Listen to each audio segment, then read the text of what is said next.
जी part 2 start हो गया है और बच्चों की नीयत फुल टाइम ख़राब है, लेकिन मैं ज़बरदस्ती ऑनलाइन वाला इनको पढ़ाता हूँ। ये चलो छोड़ो आप। अच्छा जी,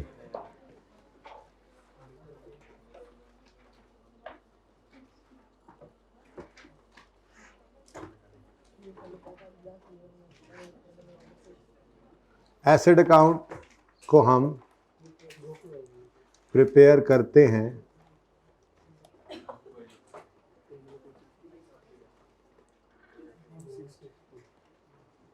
can be prepared at cost और बुक वैल्यू। बहुत इंपॉर्टेंट है ये, ठीक है। इजी ले रहे हो आप लोग इस बात को, लेकिन फिर बाद में आपने रोना है जब दूसरे टॉपिक्स में इसने आना है। कभी भी ये ना सोचना, ये आइंदा के लिए ट्रेनिंग है आपकी, कि अगर बच्चे कम होंगे तो वही रूटीन में जो करना है वो करना है। इसलिए ये जहन में रख के कि जी हम ऐसे स्ट्राइक कर लेंगे और कम हो जाएंगे और ये पढ़ाएगा नहीं, ऐसा होगा, ऐसा नहीं होगा, ठीक है ना। हाँ, एसेट अकाउंट को अगर हम एट कॉस्ट बनाते हैं या फिर दूसरा हम अब देखने लगे एट बुक वैल्यू, तो इन दोनों में फ़र्क क्या है अब देखते हैं। देखें जी,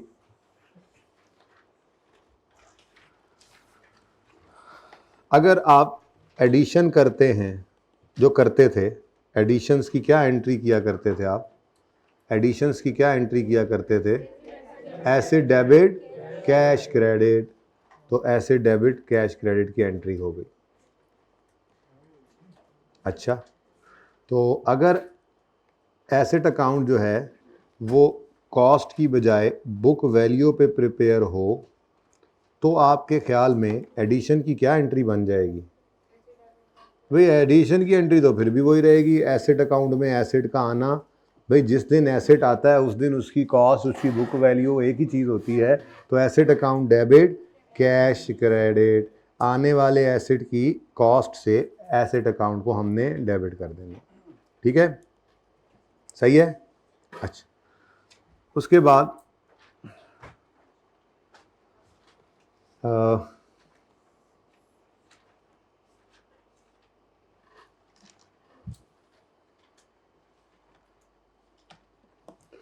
अच्छा, उसके बाद जी डेप्रिसिएशन की क्या एंट्री आप किया करते थे? आज तक जो आपने एंट्री की है डेप्रिसिएशन एक्सपेंस को रिकॉर्ड करने की, डेप्रिसिएशन एक्सपेंस डेबिट, हाँ, क्योंकि एसेट अकाउंट किस पे पड़ा हुआ है, ग्रॉस पे। मैंने ऐड कॉस्ट लिख दिया, ग्रॉस लिखना चाहिए था, ठीक है। ग्रॉस पे एसेट अकाउंट पड़ा हो और अक्यूमुलेटेड डेप्रिसिएशन जो है वो अलग पड़ी होती है, तो फिर डेप्रिसिएशन की एंट्री होती है depreciation expense debit accumulated depreciation credit, ठीक है। अगर एसेट अकाउंट बुक वैल्यू पे बनना शुरू हो जाए तो आपके ख्याल में डेप्रिसिएशन की एंट्री फिर कहाँ, बोले जी। देखें, एसेट अकाउंट का बुक वैल्यू बनने का मतलब ये कि अक्यूमुलेटेड डेप्रिसिएशन के लेजर का वजूद खत्म, ठीक है। इसका मतलब डेप्रिसिएशन एक्सपेंस की एंट्री फिर आपकी डायरेक्ट एसेट अकाउंट में ही हो जाएगी, तो आपका एसेट अकाउंट ही क्रेडिट। अगर आप एसेट अकाउंट को बुक वैल्यू पे बनाते हैं, जो कि मैंने आपको अब पढ़ा दिया, स्टैंडर्ड की तरफ से अलाउड नहीं है, मतलब स्टैंडर्ड तो कहता है इनको अलग रखो, लेकिन कभी जो मजबूरी में आपको बनाना पड़ जाए तो फिर क्या ट्रीटमेंट करके चलना है, ये इसलिए पढ़ा रहा हूँ, ठीक हो गया। अच्छा, डिस्पोजल आपने किया था, डिस्पोजल की क्या जर्नल एंट्री सीखी थी आपने? Accumulated depreciation debit cash debit, PNL को मैं डेबिट ही रख रहा हूँ, है बैलेंसिंग लॉस आ गया, एक लाइन छोड़ते थे ना, और एसेट क्रेडिट, यानी कि एसेट अकाउंट में से आप जाने वाले एसेट की कॉस्ट निकालते थे और डेट ऑफ परचेज से डेट ऑफ सेल तक की अक्यूमुलेटेड डेप्रिसिएशन आप अक्यूमुलेटेड डेप्रिसिएशन अकाउंट में से निकालते थे, ऐसा ही है।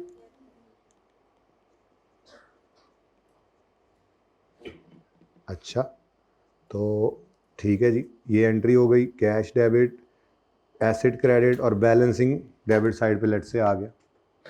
अगर एसेट अकाउंट बुक वैल्यू पे बनेगा तो सबसे पहला स्टेप वही एक्यूमुलेटेड डेप्रिसिएशन अकाउंट, आप ये तो रहा ही नहीं, ये अकाउंट का तो वजूद ही ख़त्म हो गया, चलो एक स्टेप कम हो गया, ठीक है। अच्छा, एसेट अकाउंट से फिर कॉस्ट निकलेगी, कॉस्ट पड़ी होगी तो निकलेगी। एसेट अकाउंट में तो कॉस्ट इसलिए क्रेडिट करते थे क्योंकि एसेट अकाउंट में उसकी पड़ी ही क्या होती थी, कॉस्ट, ठीक है। तो एसेट अकाउंट में अब बुक वैल्यू पड़ी है तो क्रेडिट भी क्या करेंगे, बुक वैल्यू। कैश तो उसी तरह से आएगा, गेन लॉस पे कोई फर्क नहीं पड़ता। जिसने खरीदना है उतने को, उसने ये नहीं कहना कि जी आपने एसेट बुक वैल्यू पे रखा हुआ तो मैं आपसे एसेट इतने का खरीदूंगा, ऐसा नहीं है। तो बस हमने बस एसेट अकाउंट को बुक वैल्यू पे रख लिया तो बैलेंसिंग फिगर सी, मतलब एक ही एडजस्टमेंट हो इस तरह से आ जाएगा, ठीक है जी। अच्छा, एक्सचेंज ऑफ एसेट्स पढ़ा था जी, एक्सचेंज ऑफ एसेट्स हमने। अच्छा, एक्सचेंज ऑफ एसेट्स की क्या एंट्री पास की थी हमने,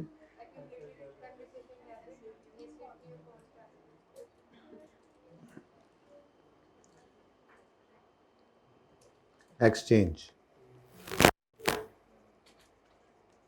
एक्यूमुलेटेड डेप्रिसिएशन को हम पुराने एसेट की एक्यूमुलेटेड डेप्रिसिएशन से करते डेबिट, और एसेट अकाउंट नए एसेट की कॉस्ट से, न्यू कॉस्ट ऐसे लिखते थे ना जी, न्यू की कॉस्ट से डेबिट होता था।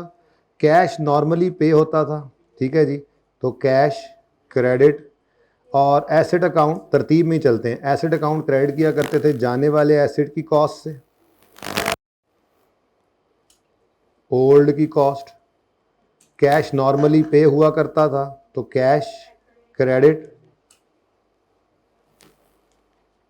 और गेन या लॉस बैलेंसिंग होता था तो फिलहाल लॉस ही कर लेते हैं बैलेंसिंग, डेबिट साइड पर बैलेंसिंग फिगर आ गई, ठीक है जी। ये एंट्री हम किया करते थे जब हम एक्सचेंज ऑफ एसेट को अकाउंट फॉर करते थे। अच्छा, अब अगर एसेट अकाउंट बुक वैल्यू पे बनने लग जाएगा तो भाई इस एंट्री में क्या फ़र्क आएगा जी, अक्यूमुलेटेड डेप्रिसिएशन का, क्योंकि अकाउंट का वजूद ही कोई नहीं है तो अक्यूमुलेटेड डेप्रिसिएशन का अकाउंट नहीं आएगा, बाकी एंट्री सारी की सारी सेम। तो ऐसे मैं लिख कर काट रहा हूँ, स्वा हो गया, कैश ऐश बन गया जी, आग लगी। अच्छा, ओके जी। अब इसी तरह से अकाउंट्स जो बनते थे उनको भी ज़रा क्विकली देख लें क्योंकि उसके बाद इसमें रह कुछ नहीं जाना, अकाउंटिंग तो आपको वैसे आती है, ठीक है जी। ओल्ड कॉस्ट ही निकली है एसेट अकाउंट में से, लेकिन हाँ यहाँ पर क्या होगा, यहाँ पर चूंकि एसेट अकाउंट बुक वैल्यू बन रहा है तो कॉस्ट तो होगी ही नहीं, तो फिर बुक वैल्यू ही पड़ी होगी, ठीक है, सही है। अच्छा, इसी तरह से मैं डिस्पोजल का अकाउंट भी बना देता हूँ, एसेट अकाउंट,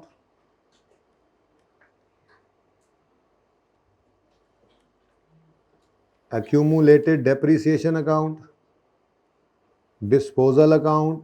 ये तीन अकाउंट्स अगर हम बनाएं तो किस शक्ल में बनेंगे। एसेट अकाउंट कुछ इस तरह से बना करता था, आने वाले एसेट की कॉस्ट एसेट अकाउंट में पड़ी होती थी ओपनिंग, कोई एडिशन है तो वो तो आपको पता है कॉस्ट पे ही आएगा। डिस्पोजल अगर होता था तो एसेट अकाउंट में से जाने वाले एसेट की कॉस्ट ही निकलती थी, ठीक है, और एक्यूमुलेटेड डेप्रिसिएशन में से उसकी एक्यूमुलेटेड डेप्रिसिएशन अलग से निकलती थी। एसेट अकाउंट से कॉस्ट निकलकर डिस्पोजल अकाउंट में आया करती थी, ठीक है, और एक्यूमुलेटेड डेप्रिसिएशन अकाउंट में से इसकी एक्यूमुलेटेड डेप्रिसिएशन निकल कर आ जाया करती थी, ठीक है।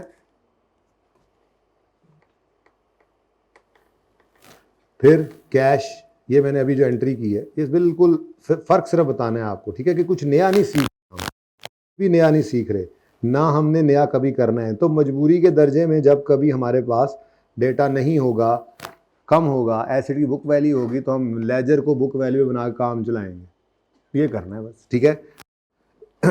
क्लोजिंग भी डेप्रीसिएशन इधर नहीं आती थी, डेप्रीसिएशन की एंट्री तो आपकी पड़ा करती थी, यहाँ ब्रॉड डाउन अलग से होती थी, डेप्रीसिएशन एक्सपेंस की एंट्री आ जाती थी इधर, और फिर क्लोजिंग एक्यूमुलेटेड ऑप्शन यहाँ आ रही होती थी, और क्लोजिंग कॉस्ट एसेट के अकाउंट में पड़ी होती थी, ठीक है।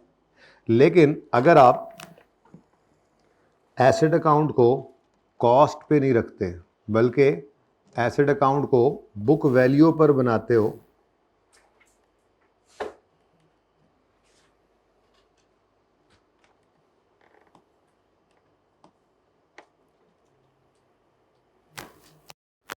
ये क्या था, एसेट अकाउंट एट कॉस्ट। शुरू में लिखा करता था मैं, और मैं कहा करता था इसका मतलब क्या है कि अक्यूमुलेटेड डेप्रिसिएशन अलग पड़ा हुआ है, याद है। तो अगर एसेट अकाउंट बुक वैल्यू पे बनेगा तो फिर पहला फर्क क्या आएगा, ये खत्म। क्या होगा, कॉस्ट अलग से और अक्यूमुलेटेड अलग से नजर नहीं आएगी, बल्कि एसेट अकाउंट ही ओपनिंग में क्या शो कर रहा होगा, बुक वैल्यू। ठीक है, ऐसे ही डिस्पोजल की कॉस्ट अलग से जाए और उसकी अक्यूमुलेटेड अलग से जाए, ऐसा नहीं होगा, बल्कि डिस्पोजल की भी बुक वैल्यू एसेट अकाउंट से ही निकलेगी और यही बुक वैल्यू डिस्पोजल के अकाउंट में चली जाएगी। यानी वही बात, ये तो अब नहीं आएगा यहाँ पर, बाकी तो एंट्री सेम है। ठीक हो गया। तीसरी चीज़, डेप्रीसिएशन एक्सपेंस की एंट्री अलग पड़ा करती थी डेप्रिसिएशन अकाउंट के अंदर, अब वो एंट्री भी कहाँ पड़ा करेगी, हाँ, एसेट अकाउंट के अंदर डेप्रीसिएशन एक्सपेंस की एंट्री आ गई। और क्लोजिंग में भी कॉस्ट अलग और अक्यूमुलेटेड डेप्रीसिएशन अलग नहीं होगी, बल्कि क्लोजिंग में एसेट अकाउंट ही बुक वैल्यू शो करेगा। हाँ, एडिशन सेम है वो दोनों तरफ सेम ही आता है, तो साथ ही डिस्पोजल का अकाउंट बन गया। अच्छा, अब एक्सचेंज वाली ट्रांजैक्शन का अकाउंट बनाने की कोई ज़रूरत है नहीं मेरे ख्याल से, उसमें फ़र्क सिर्फ ये आ जाएगा कि नए एसेट का आना एसेट अकाउंट में डेबिट और डिस्पोजल अकाउंट में क्रेडिट हो जाता है, एडिशनल यही चीज़ है, और कैश का रुख दूसरी तरफ चला जाता है, तो इसलिए मैं वो लेजर नहीं बना रहा, मेरा ख्याल है कोई ऐसा मसला है नहीं। ठीक है, और ये जनाब डिस्कशन है, अगर एसेट अकाउंट बुक वैल्यू पे बनाना हो, जनरल एंट्रीज़ में ये फ़र्क आएगा। जल्दी से पिक्चर ले लें, सवाल भी करना है अभी। नहीं, एक्सचेंज में आने वाला चाहे थका हारा भी है, हमारे लिए तो पहली बार ही आएगा ना, हमारे लिए तो नया ही होगा ना। देखो मेरी बात सुनो, आप कह रहे हो एक्सचेंज वाला एसेट जो नया आया है वो पहले से डेप्रिसिएट हुआ हुआ है, भाई जिसके पास होगा उसके पास डेप्रिसिएट हुआ होगा ना, मेरे लिए तो वो आज नया ही है, तो मेरे लिए उसकी इनिशियल मेजरमेंट जितने में मुझे पड़ा उस कॉस्ट पे होगी और फिर सब्सिक्वेंटली मैं उसको डेप्रिशिएट करूँगा, मेरे लिए नया ही है वो, चाहे बिल्कुल फटा पुराना है। सही है। अब मुझे लग रहा है पौने तक जा रही है बात, लेकिन क्या करें, उसकी वजह सिर्फ ये है कि अब वो ज़ाहिर है सवाल भी तो करना है ना जी, आप सिर्फ इतनी डिस्कशन, छोटा सा एक सवाल करना है 2 होमवर्क में, टेंशन ना लें।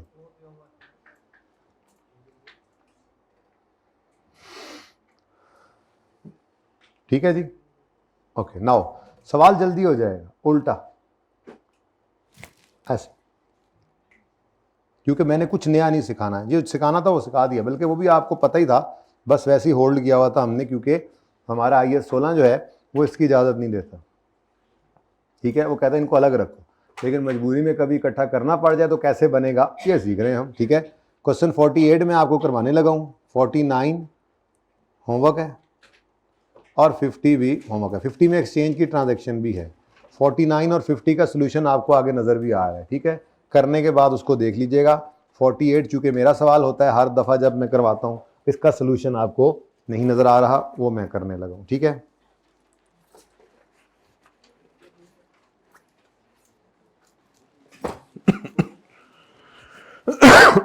सॉरी। लेकिन अब आज जल्दी छुट्टी तो हो जानी थी, देखे मैंने प्लान में थोड़ा ही पढ़ाई रखी हुई थी, लेकिन अब जुम्मे की वजह से भी तो ब्रेक पड़ती है ना जी। अच्छा लें जी, पानी 5 मिनट का सवाल है, आप 10 मिनट लगाएं 15 लगाएं, ये आपके ऊपर है, सवाल 5 मिनट का। ठीक है, लेट्स सी, इंशाल्लाह नहीं लगेंगे मेरे ख्याल से। फॉलोइंग लेजर बैलेंसेस आर, ओ पहले 2 हुआ करते थे, आज 1 है। Following balance is appearing on यकम जनवरी 12, एसेट बुक वैल्यू ओपनिंग में शो कर रहा है 200। एक हमारा दोस्त हुआ करता था, क्वेश्चन नंबर कौन सा है, पेज नंबर कौन सा है, 160, चाइना के स्टूडेंट्स। अच्छा जी, एसेट अकाउंट आज बनेगा और उसका बचपन का दोस्त अक्यूमुलेटेड डेप्रिसिएशन अकाउंट आज दागे मुफारकत दे गया इसको। एसेट अकाउंट किस पर बन रहा है? At book value. नहीं है ही नहीं। अक्यूमुलेटेड अकाउंट यहां पे बना करता था, याद है? नहीं है, नो मोर। ओ नहीं आया मोहम्मद अक्षा। तो यकम जनवरी ओपनिंग, यकम जनवरी बता दो सवाल देख के। यकम जनवरी 12 पे ओपनिंग बुक वैल्यू ही आज आएगी इधर। कितनी? 1000 में कर रहा हूं 200। ठीक हो गया। और उसके बाद आया करता था अक्यूमुलेटेड ऑप्शन। आज नहीं है, नहीं आज नहीं है, वो लेजर नहीं है, उसको ओपनिंग भी नहीं है ही नहीं। ठीक हो गया। उदासी तो हो रही है आपको, पहली बार आपने उसको देखा है कि वो नहीं है। ठीक है, जब हमेशा यहां पे हुआ करता था। एनीवेज, एडिशन कॉस्टिंग नवे टुक प्लेस ऑन यकम मार्च 12। हाँ जी, एडिशन की क्या एंट्री होगी? Asset debit cash. कितने से? 90 रुपए से asset account debit, cash account credit. एक मार्च है, March 2012। Next, an asset costing 50,000 which was purchased on 1/4/10 is disposed off on 30 June 12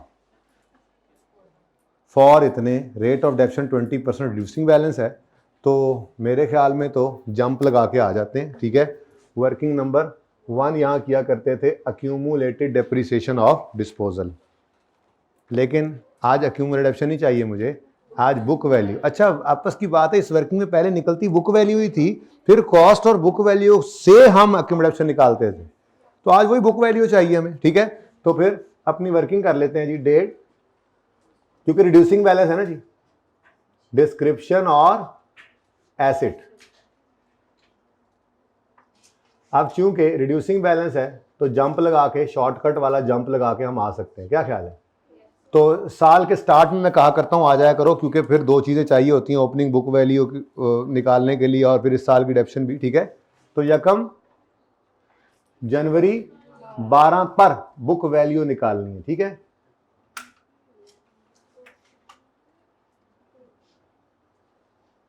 तो निकाल लेते हैं जी बुक वैल्यू। कैसे निकलेगी जी? कॉस्ट पकड़ लेंगे, कॉस्ट। बुक वैल्यू कैसे निकलेगी? कॉस्ट कितनी है? इस जाने वाले, इस मरहूम की कॉस्ट कितनी है? 50। ठीक है, और 20% डिडक्शन है, तो 50 इंटू 1 माइनस 20 मतलब 80% रेस टू पावर। अब पहले ये तो लिख लें, 50 कॉस्ट है इंटू 1 माइनस 0.2 यानी 8.8 80%।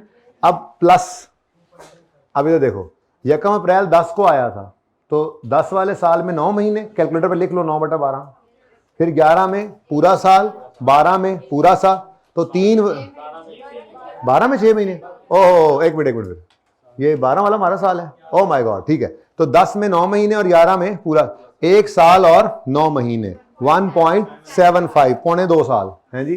तो प्लस 1.75 कितना आ गया? 3433 पता नहीं क्या 30।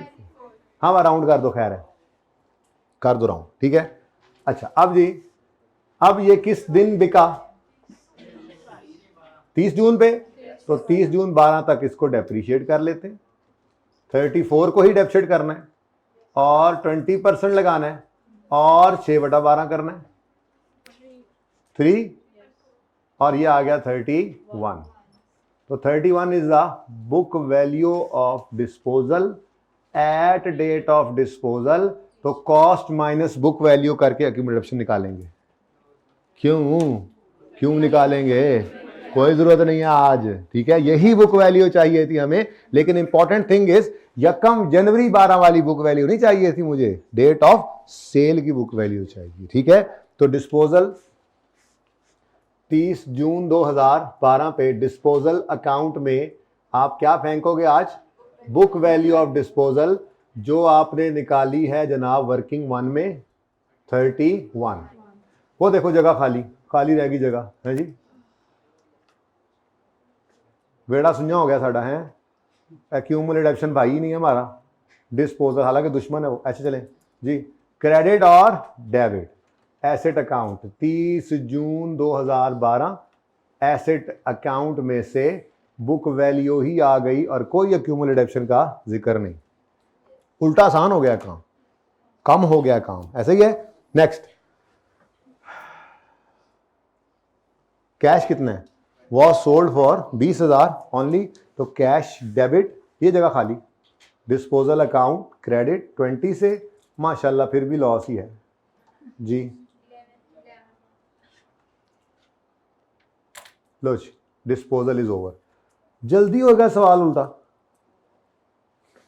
ठीक है। अब क्या रह गया? बस डेप्रिसिएशन एक्सपेंस, वो तो कैलकुलेट करनी पड़ेगी। यहां वर्किंग हुआ करती थी उसकी डेप्रिसिएशन एक्सपेंस, बस जगह वही खाली है, देख लो, ये हमारे भाई की जगह, बाकी सारा सवाल वैसे ही चल रहा है।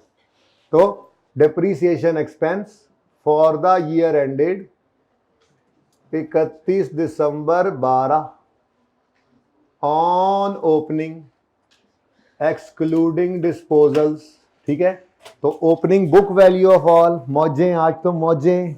गिवन ही क्या है सवाल के अंदर?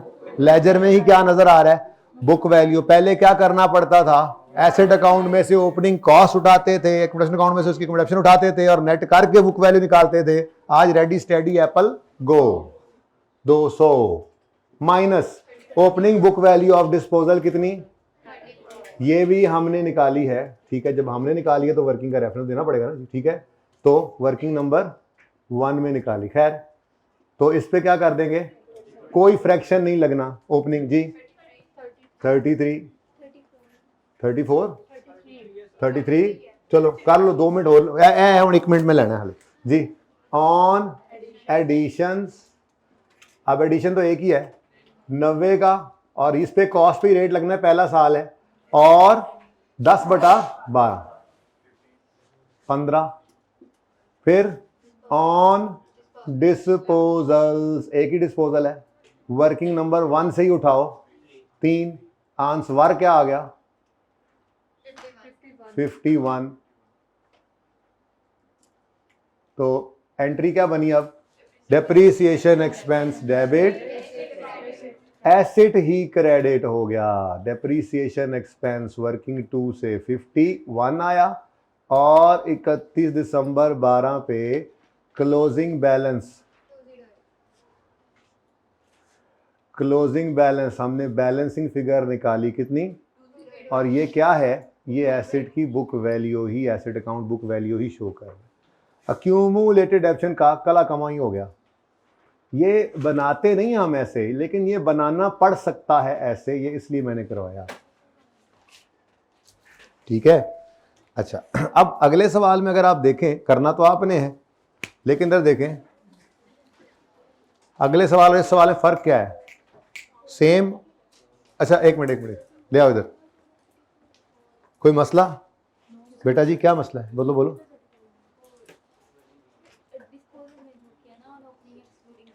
Opening book value of all minus opening book value of disposal, जैसे करते थे आज तक वैसे ही किया, लेकिन यहां से मैंने कहा था book value of disposal date of sale की करनी है माइनस, क्योंकि डेट ऑफ सेल तक मजीद वो डेप्रिशिएट होगा, फिर निकलेगा। वो डेप्शन इसमें शामिल है 51 में, देख लो, ठीक है।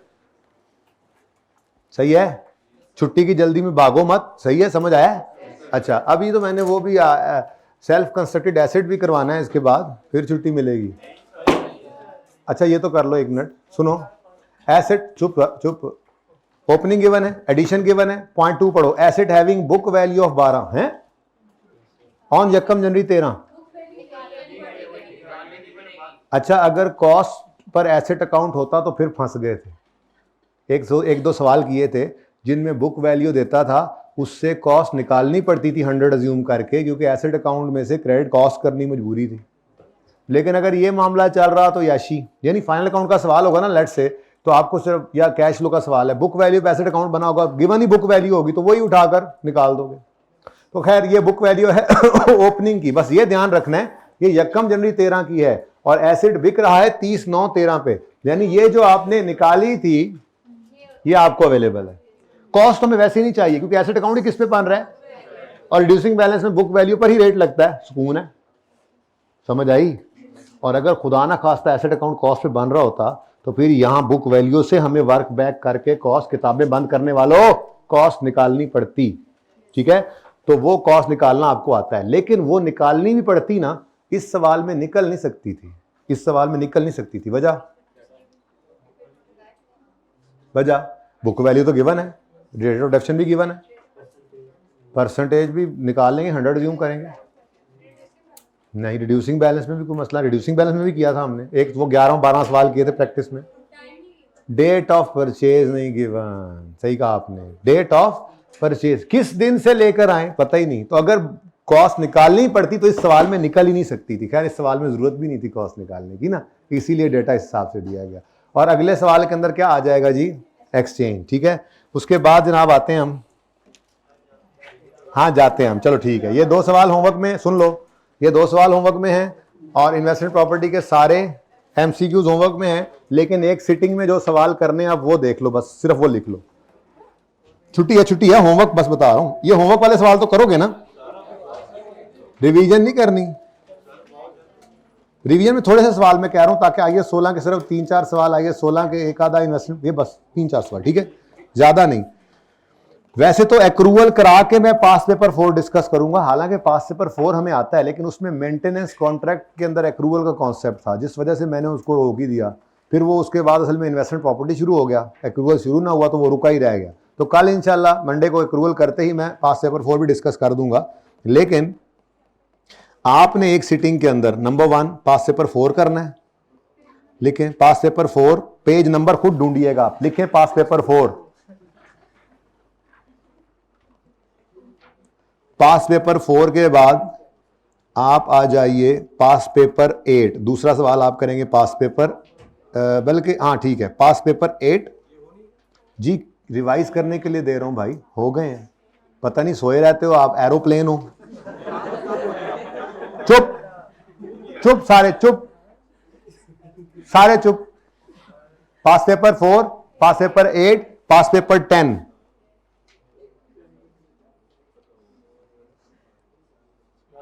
पता था ना तो आइंदा नहीं कहोगे आप, चुप करके बैठो सारे, आहिस्ता भी बोले तो समझ आती है। पास पेपर 4, पास पेपर 8, पास पेपर 10, पास पेपर 15, भाई ज्यादा हो गया तो मत करना ना आप, आपको मैंने नहीं कहा, ये आपके लिए नहीं, मत लिखो, ठीक है, ये उनके लिए है जो इस वीकेंड पे IAS 16 IAS 40 रिवाइज करना चाहते हैं कि हमने जो पढ़ा 25 दिन में वो हमें भूला तो नहीं, तो ये उनके लिए है, you can leave it, okay. अच्छा जी, कौन से सवाल थे? 4, 8, 10, 15, 16, 5वां सवाल,